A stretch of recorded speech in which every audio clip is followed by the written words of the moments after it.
Welcome again. सो आज है हमारा फोटो एडिटिंग का क्लास नंबर 11। तो आज के जो क्लास है उसमें हम एक नई चीज जानेंगे जिसका नाम है क्लोन स्टैम्प टूल। तो आज के क्लास में फिर से वापस एक नया वाला टूल जिसको हम जानेंगे। तो ये जो टूल है कहाँ पर है आपको पहले दिखा देता हूँ, उसके बाद जानेंगे इसके बारे में कि ये किस तरह से काम करते हैं। ओके, तो ये जो हमारे लेफ्ट साइड में छोटा सा टूल बार है, यहाँ पर आपको यहाँ पर देखिए ये जो सेकंड कलम आपको दिया गया है, यहाँ पर ये 5 नंबर जो है ना टूल, ये वाला, इसको हम कहते हैं क्लोन स्टैम्प टूल, जिसका शॉर्टकट है एस। यहाँ पर देख सकते हैं आप, paint with pixels from another part of the image. ये क्या करता है ना, ये हमारा जो पिक्चर होता है उसमें से किसी एक जगह को कॉपी करता है सोर्स के हिसाब से। मतलब कि मान लो मुझे पिक्चर की कोई एक चीज उठाकर पिक्चर के दूसरे पार्ट में लेके पेस्ट करना है, मतलब कि रिप्लेस करना है, तो इस टूल के सहायता से हम ये कर सकते हैं। और इस तरह की और भी एक टूल है जिसे हम हीलिंग कहते हैं, हीलिंग टूल। तो उसके बारे में भी आगे जाके जानेंगे, और फिलहाल अभी ये जानेंगे क्लोन स्टैम्प टूल किस तरह से काम करते हैं। ओके, तो क्लोन स्टैम्प के टूल के अंदर एक क्लोन सोर्स आएगा जिसे मैं और एक क्लास में समझाऊंगा। अगर हो सकता है मैं आपको अभी आज की क्लास में भी बता सकता हूं, पर अगर ड्यूरेशन ज्यादा हो गया तो नेक्स्ट क्लास में जान लेंगे। ओके, तो फिलहाल अभी हम जानेंगे ये क्लोन स्टैम्प टूल होता क्या है और किस तरह से काम करता है। ओके, तो ये रहा हमारा क्लोन टूल। ओके, तो चलिए इसके बारे में अभी आपको बता देता हूं कि किस तरह से काम करता है। पहले तो आप ये देखिए कि ऊपर इसके कई सारे प्रॉपर्टीज बार दिया गया है। देखिए बेसिकली जो ब्रश रिलेटेड टूल है, मतलब कि जिस टूल में ब्रश का काम होता है, उनमें आपको ये चीजें कॉमन दिखाई देगा। जैसे कि मान लो ब्लेंडिंग मोड होगा, उसके हिसाब से ओपेसिटी, ये जो प्रेशर के लिए आपके जो मतलब कि पेन के प्रेशर के लिए जो आईपैड हो या फिर टैबलेट में यूज किया जाता है उसके लिए ये वाला ऑप्शन, उसके साथ साथ फ्लो, और इसके साथ साथ ये जो ब्रश का प्रॉपर्टीज दिया गया है, ये सारे चीज कॉमन होते हैं हर किसी टूल में जहां पर ब्रश का यूज होता है। ओके, तो ये एक टूल है। तो ये जो क्लोन स्टैम्प टूल किस तरह से काम करते हैं, मान लो मुझे अपने पिक्चर में कोई सा भी एक चीज को उठाकर पिक्चर के दूसरे पार्ट में लगाना है, तो किस तरह से लगाऊं। मान लो मेरे ये जो पिक्चर अभी आप देख रहे हो, ये पिक्चर में एक बोर्ड है, ये वाला। मैं चाह रहा हूं कि ये जो बोर्ड अभी यहाँ पर आपको दिखाई दे रहा है, इससे मैं उठाकर पिक्चर की कहीं और लेके पेस्ट कर लूं और ऐसा लगे जैसे पहले से ये था यहाँ पर, मतलब कि प्रोफेशनल लगे, कोई एडिटिंग ना लगे। तो उससे करने के लिए हमको ये टूल को यूज करना पड़ेगा। ओके, इसके अंदर और भी एक टूल है पैटर्न स्टैम्प टूल, जिसे हम बाद में जानेंगे, अभी नहीं, क्योंकि इसका काम थोड़ा अलग है। और आपको मैं पहले मतलब कि आप बिगिनर से, तो इसलिए मैं आपको नॉर्मल सी चीजें जो पहले आपको जरूरत पड़ेगा, जिसका जरूरत आपको पहले पड़ेगा, तो यहाँ पर मैंने आपको वो सब टूल बता रहा हूँ जो सब टूल आपको पहले मतलब कि बिगिनर्स है आप, तो इसलिए आपको पहले जो सब आपका ज्यादा काम में आएगा वो सबको आपको बता देता हूँ। ओके, तो ये था क्लोन स्टैम्प टूल। तो इससे हम किस तरह से यूज करें, तो आपको पिछले क्लास में बताया था कि ब्रश को अगर आप बड़ा करना चाहते हो तो यहाँ पर देखिए ब्रश के साइज वगैरह, हार्डनेस, उसके साथ ब्रश के कई तरह की प्रॉपर्टीज दिया गया है। इसे हम आगे जाके जानेंगे। नॉट ओनली ये सिंगल इस तरह से ब्रश नहीं है, इसके अंदर और भी कुछ ब्रश है इस तरह से, तो इसे हम आगे जाके जानेंगे जब ब्रश के ऊपर क्लास आएगा। ओके, तो फिलहाल अभी के लिए यहाँ पर दिया गया है। तो आप ये भी कर सकते हैं कि आप यहाँ पर ऑल्ट की को प्रेस करके राइट क्लिक को क्लिक करके यहाँ पर राइट साइड को अगर ड्रैग करो तो डायमीटर्स, यानी कि आपके जो ब्रश का साइज है यहाँ पर बड़ा होता हुआ आपको दिखाई देगा। उसी तरह से अगर आप लेफ्ट साइड की तरफ करें तो आपका ब्रश का साइज छोटा होता जाएगा। और उसी तरह से अगर आप ऊपर करें, मान लो मेरा हार्डनेस भी, अगर इसे मैं हार्ड करना चाहते हो तो ऑल्ट की को प्रेस करूं और यहाँ पर राइट क्लिक करूंगा और फिर वापस नीचे की तरफ, याद रखो ऑल्ट राइट क्लिक और नीचे की तरफ ड्रैग करूंगा, ये हार्ड हो गया। उसी तरह से ऊपर करूं तो यहाँ पर हार्डनेस 0 हो जाएगा। तो लेफ्ट की तरफ अगर आप करते हो तो छोटा होगा, राइट की तरफ बड़ा, ऊपर की तरफ हार्डनेस कम होगा, ऊपर नीचे की तरफ हार्ड होगा, इस तरह से।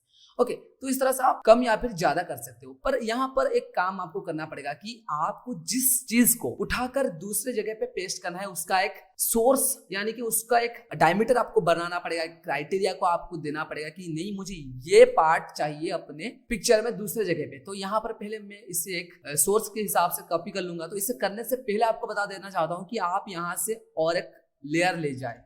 किस तरह से कि आप न्यू लेयर लेके ऊपर सैंपल और लेयर, देखिए यहाँ पर सैंपल दिया गया है, यानी कि करंट लेयर में है। अभी करंट लेयर मतलब आप अगर दूसरे लेयर के ऊपर जाके इसे फाइंड करेंगे और कहीं करेंगे जाके क्लिक, तो ये नहीं होगा। क्यों? क्योंकि ये करंट लेयर है। अगर इसे मैं करंट बिलो या फिर ऑल लेयर कर दूंगा, फिर ये देखो इसे इस तरह से कर सकते हो।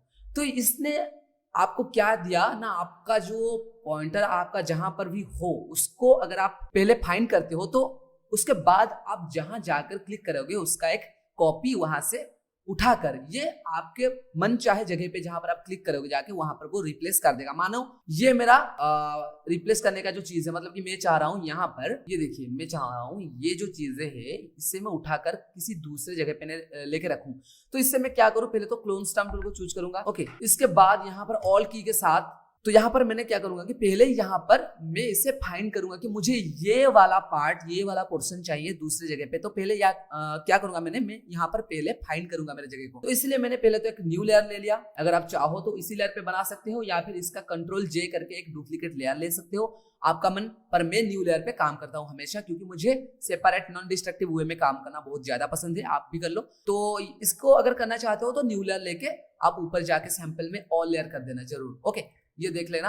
और ऑपेसिटी 100% रहना चाहिए, फ्लो 100% रहना चाहिए पहले जब आप फाइंड करते हो। तो उसके बाद नॉर्मल यहाँ पर ब्लेंडिंग मोड होना चाहिए। ब्लेंडिंग मोड के बारे में पिछले क्लास में बता दिया था किस तरह से काम करते हैं, तो इसे नॉर्मल ही रखना। और ब्रश के हिसाब से आप यहाँ पर अपने जो क्राइटेरिया है, आपके जो जगह है वहां को उसको फाइंड कर देना है आपको। तो यहाँ पर सिंपली क्या करना है ना, ऑल्ट की को प्रेस करना है। ऑल्ट की को प्रेस किया, सो सिंपली यहाँ पर क्लिक करने के बाद ये क्या किया ना, ये आपकी जो चीजें, मतलब कि आप अभी जहां पर ऑल की के साथ लेफ्ट क्लिक को क्लिक किया या फिर प्रेस किया, वहां पर जो भी चीजें होंगे, मतलब कि जैसे मान लो अभी यहाँ पर बोट हुआ तो इसको ये कॉपी कर देगा, मतलब कि इसका एक एरिया को, मतलब कि डुप्लीकेट लेयर को ये फाइंड कर देगा। तो अभी क्या हुआ ना, अगर मैं जाके कहीं पर भी देखिए, अभी आपके जो ब्रश है वहां पर आपको एक प्रीव्यू देखने मिलेगा। अगर अभी फिलहाल मैं यहाँ जाके इस तरह से क्लिक कर दूं तो यहाँ पर इसका कॉपी आ जाएगा। ओके, अगर इसे मैं छोटा कर दूं तो यहाँ पर क्लिक करने से इस तरह से हो जाएगा। पर आप मान लो, मैं वापस करके दिखा रहा हूँ, इसे मैं बड़ा कर दिया, ऑल की के साथ क्लिक कर दिया, फाइंड हो गया, फिर वापस जाके यहाँ पर इसे क्लिक कर दिया। ओके, तो यहाँ पर क्लिक करने के बाद अगर मान लो आप कहीं पर भी लेफ्ट साइड की तरफ इस तरह से ड्रैग करते हो तो देखिए नीचे वाले जो पोर्शन था जहां पर हमने कॉपी किया अपने सोर्स को, उसमें क्या हुआ ना, आपके जो लेफ्ट साइड की तरफ जो भी है उसको वो फाइंड करता गया। क्यों? क्योंकि देखिए आपके पहले वाले पिक्चर के लेफ्ट साइड में एक आरो आपको दिखाई दे रहा होगा। इसका मतलब क्या है ना, आप जहां पर भी फाइंड करते होंगे आपके जो क्राइटेरिया है वहां पर अगर आप ऑल की के साथ क्लिक करते हो तो उसके लेफ्ट साइड या फिर आप ये भी कह सकते हो राइट साइड, टॉप, बॉटम, यानी कि इसके सराउंडिंग में, इसके बाहर की तरफ जितने भी चीजें हैं, आप जहां तक, मतलब कि आप जहां पर क्लिक करते हो फाइंड करने के बाद, वहां पर आप क्लिक करने के बाद जहां कहीं भी आपके जो ब्रश है उसको अगर फेरना स्टार्ट कर दोगे तो वहां पर आपको अपने पहले वाले पिक्चर में जहां पर आपने फाइंड किया था उसके चारों तरफ जो भी होगा चीजें, उसको वो रिप्लेस करता जाएगा अपने दूसरे पार्ट में, जिस तरह से अभी फिलहाल हो रहा है। तो मान लो यहाँ पर मैंने इस तरह से कर दिया और फिर वापस जाके इस तरह से इसे इस तरह से करने स्टार्ट किया। याद रखो यहाँ पर ब्रश आप छोटा या फिर बड़ा कर सकते हो। मैंने यहाँ पर फाइंड करने के बाद और रिप्लेस करने के बाद छोटा कर दिया। अब अगर मैं यहाँ पर क्लिक करता हूँ, देखिए आपने जो पहला वाला पिक्चर था, मतलब जो ओरिजिनल पोर्शन था, ऑब्जेक्ट था, वहां पर प्लस सिंबल आ गया।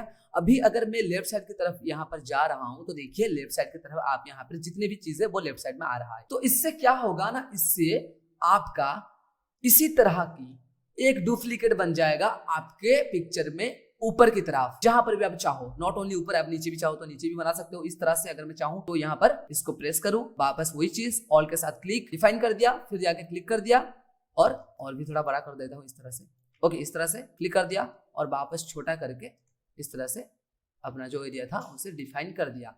ओके, इस तरह से। तो आप ये इस तरह से आपके जो है आपका ऑब्जेक्ट है उसका डुप्लीकेट बना सकते हैं अपने इमेज में। ओके, तो ये था एक चीज। और इसके अंदर और एक चीज, बेहतरीन चीज है जिसे मैं नेक्स्ट क्लास में बताऊंगा या फिर अभी बता देता हूं, आपको इजी होगा जानने के लिए।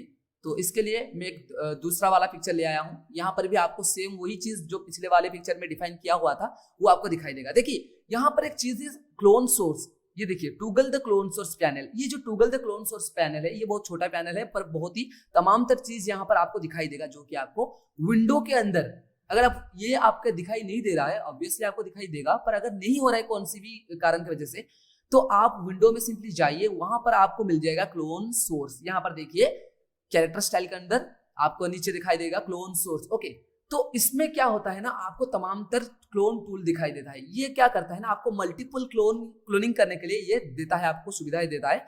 मतलब कि मान लो मुझे यहाँ पर बहुत कुछ क्लोन करना चाहिए, मतलब कि देखिए मान लो हम वहां पर क्या करते थे ना, एक वक्त में एक ही क्लोन करते हैं, पर यहाँ हम क्या कर सकते हैं ना, यहाँ पर हम एक वक्त में बहुत ही ज्यादा, मतलब कि देखिए यहाँ पर 5 क्लोन दिया गया है, आप 5 क्लोन को यूज कर सकते हैं। मान लो ये मैंने सिलेक्ट किया और इसे ऑल की के साथ डिफाइन किया। अगर मैं वापस कहीं जाके यहाँ पर क्लिक करूं तो ये क्या करेगा ना, इसका एक कॉपी यहाँ पर दे देगा। और याद रखो इसने ये जो पहला वाला क्लोन था ना, हम इसे चूज किए थे और वापस जाके इसे क्लोन किया। मैंने वापस से करके दिखा देता हूं कि ये मैंने पहले यहाँ पर क्लिक किया ऑल के साथ, यहाँ पर इस तरह से। ओके, मैं हार्डनेस थोड़ा बढ़ा देता हूं, इस तरह से ऑल के साथ क्लिक किया, वापस जाके जहां पर मुझे चाहिए इसे मैं क्लिक कर दिया और वापस इस तरह से आप क्लिक कर सकते हैं। ओके, तो इसमें क्या हुआ ना, ये वाला जो क्लोन था ये हमने ऑब्जेक्ट को सिलेक्ट किया। अगर दूसरा वाला चूज करूं और स्काई का कोई पार्ट चूज करूं इस तरह से और वापस जाके यहाँ पर कहीं पेंट करूं तो ये स्काई का रिप्लेस कर देगा। या फिर मान लो मैं हार्डनेस थोड़ा कम कर देता हूं और यहाँ का कोई पोर्शन उठा लेता हूँ, जैसे कि ये वाला, और वापस जाके यहाँ इस तरह से क्लोनिंग करता हूँ तो देखिए यहाँ पर क्लोनिंग करता गया ये। क्यों? क्योंकि यहाँ पर हम उठाए थे। तो उसी तरह से और एक क्लोन लेते हैं, यहाँ पर इसे क्लिक किया, इससे क्लिक करने के बाद यहाँ पर जो रोड वाला पोर्शन है इसको क्लोन किया और वापस जाके यहाँ पर इस तरह से पेस्ट कर दिया। ओके, इस तरह से, जिससे उसमें जो था यहाँ पर वही दिखाई दिया।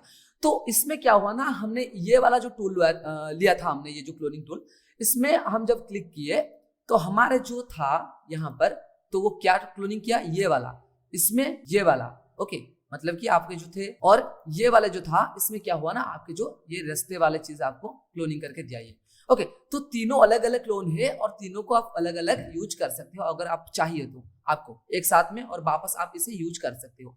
ओके, तो ये था कुछ क्लोनिंग वाला चीज, तो इसे मैं वापस अंडू कर देता हूँ। ओके, तो ये होता है। उसके बाद आता है, देखिए यहाँ पर एक फ्लिप हॉरिजेंटली, मतलब कि हॉरिजेंटल फ्लिप करके आपका क्लोनिंग देगा। इससे मैं नेक्स्ट क्लास में और बेहतरीन तरीके से बताऊंगा। उसके अलावा यहाँ पर वर्टिकली भी दिया गया है। अगर आप इस दोनों को आप चूज करोगे तो ये क्या होगा ना, देखिए इसे मैं चूज किया और डिफाइन किया इसे और जाके यहाँ पर क्लिक किया, ये क्या किया ना, इसे फ्लिप कर दिया हॉरिजेंटली। मतलब कि अगर ये बाएं तरफ होगा तो इसे दाएं तरफ करके आपको देगा ये, और अगर दाएं तरफ होगा तो बाएं तरफ कर देगा। तो इसी तरह से इसको अगर आप चूज करो तो ये क्या करेगा ना, उसको क्लोनिंग करके उसको उल्टा कर देगा, ये पोर्ट्रेट वाइज आपको फ्लिप करके देगा, ये हॉरिजेंटली। ओके, अगर आप दोनों को एक साथ यूज करना चाहते हो तो कर सकते हो, अगर एक को करना चाहते हो तो एक को कर सकते हो, और उसका पोजीशन भी यहाँ पर दिया गया है। और उसके अलावा आपको अगर चाहिए एंगल, मतलब कि देखो यहाँ पर एंगल चाहिए तो एंगल आप इस तरह से कर सकते हो। मान लो यहाँ पर ऑल की के साथ क्लिक किया और देखो यहाँ पर ये थोड़ा झुका हुआ आपको दिखाई देगा। क्यों? क्योंकि एंगल मैंने यहाँ से 7.7 कर दिया। अगर इसे और भी बढ़ा दूं, देखिए इस तरह से क्लोनिंग किया, वापस इस तरह से। अगर इसे माइनस की तरफ लेता जाऊं तो वहां पर वापस उसी तरह से क्लोनिंग किया, इस तरह से। ओके, तो इस तरह से आपको यहाँ पर चीजें दिखाई देगी इसके अंदर। और एक बात में याद रखो, फ्रेम ऑफसेट यहाँ पर आप इसे इस तरह से रखना चाहिए आपको। ओके, इससे आप इस तरह से रखना, वरना आपका फ्रेम को ये झुका देगा। और लॉक फ्रेम भी आप कर सकते हो, जिससे क्या होगा ना, आपका जो फ्रेम है वो लॉक हो जाएगा, मतलब कि और कुछ चीजें इसमें नहीं हो सकता। तो इसे आप अपने अंदाज से कर सकते हो, वैसे भी कोई बड़ा वाला काम नहीं है। ओके, पर याद रखना यहाँ पर जो शो ओवरले है ना, इससे ऑन रखना हमेशा, क्योंकि आप जब ऑल की के साथ यहाँ पर डिफाइन करते हो अपने एरिया को तो क्या होता है ना, देखिए मैं पहले तो यहाँ पर 0 कर देता हूँ एंगल को, अच्छा होगा आपके लिए। जब आप डिफाइन करते हो यहाँ पर, मैंने थोड़ा बड़ा कर देता हूँ, हार्डनेस को कम कर देता हूँ इस तरह से। तो जब आप डिफाइन करते हो तो यहाँ पर आप मतलब कि जो भी आप डिफाइन करते हो उसका एक प्रीव्यू दिखाई देता है, क्योंकि आपने यहाँ पर शो ओवरले ऑप्शन को टिक रखा हुआ है। अगर आप इससे ऑफ कर दो तो याद रखो आपको दिखाई नहीं देगा, पर अगर आप क्लिक करो तो आपका डिफाइन किया हुआ जो पार्ट है वो आपके पिक्चर में आ जाएगा। पर यहाँ पर हम देखने के लिए यहाँ पर शो ओवरले करेंगे, क्योंकि कई वक्त ऐसा भी होता है, जैसे मान लो मैं यहाँ पर ऐसे कर देता हूँ, ब्रॉस तो बड़ा है, पर अब यहाँ पर जब मैं क्लिक करता हूँ तो इस तरह सा ब्लॉर टाइप का इफेक्ट दिख रहा है, क्योंकि मैंने हार्डनेस 0 रखा था। हार्डनेस ज्यादा कर दो तो यहाँ पर क्लिक करो, देखिए यहाँ पर एकदम हार्ड वाला पार्ट आ गया। तो इस तरह से आप यहाँ पर रखना, और ऑपोसिटी को 100% रखना, और ये नॉर्मल ही रखना। लाइट एंड डार्कन डिफरेंस, ये थोड़ा ब्लेंडिंग मोड है, आप डार्कन करो तो डार्कन टाइप का, मतलब कि देखिए इस तरह से डार्कन टाइप का पोर्शन आपको उठाकर देगा, जिससे आप नहीं करना चाहिए। कभी कभार ये हो जाता है, पर मैं सजेस्ट करूंगा कि नॉर्मल ही रखना, क्योंकि नॉर्मल जो भी आपके पिक्चर में है वही आपको दिखाई देगा। ओके, पर अगर आप चाहते हो डिफरेंट टाइप के तो डिफरेंट टाइप के पिक्चर में अप्लाई कर सकते हो। और क्लिप्ड, ऑटो हाइड, इन्वर्टेड, इसे भी आप ऑन और ऑफ कर सकते हो। ऑटो हाइड मींस ये ऑटो हाइड कर देगा आपका, ओके, इस तरह से। और उसके बाद इन्वर्ट भी कर सकता है ये, ओके, इस तरह से। देखिए ये जो भूतिया वाला आपको दिख रहा है ना अभी फिलहाल, देखिए ये मैं अभी यहाँ पर क्लिक किया और देखिए भूतिया टाइप का आपको एक इन्वर्टेड दिखाई दे रहा है। इससे आगे जाके जानेंगे किस तरह से किया जाता है, पर फिलहाल अभी के लिए ये सब नहीं, आप ये दोनों को ऑफ कर देना ओके, क्लिप वाला जो ऑप्शन था इसे ऑन ही रखना। ओके, तो ये था हमारा क्लोन सोर्स। तो क्लोन सोर्स के अंदर आप इतने सारे चीज कर सकते हैं। तो ये था हमारा आज का क्लास। आज के क्लास में मैंने आपको बताया कि किस तरह से क्लोन टूल को यूज किया जा सकता है, और उसके अंदर आपको बताया कि किस तरह से हम क्लोन सोर्स को यूज कर सकते हैं। ओके, तो क्लोन सोर्स को आगे भी जाकर हम यूज करेंगे बेहतरीन तरीके से। तो अभी के लिए फिलहाल इतना ही आप जानिए। तो नेक्स्ट क्लास में इसी क्लोन सोर्स के अंदर जो हॉरिजॉन्टली और वर्टिकली जो ऑप्शन था उसको लेकर हम एक बेहतरीन चीजें बनाएंगे, जो कि नेक्स्ट क्लास में हम देखेंगे। ओके, तो तब तक इसे प्रैक्टिस करता रहिए और फिर मिलते हैं वापस हमारे नेक्स्ट क्लास में।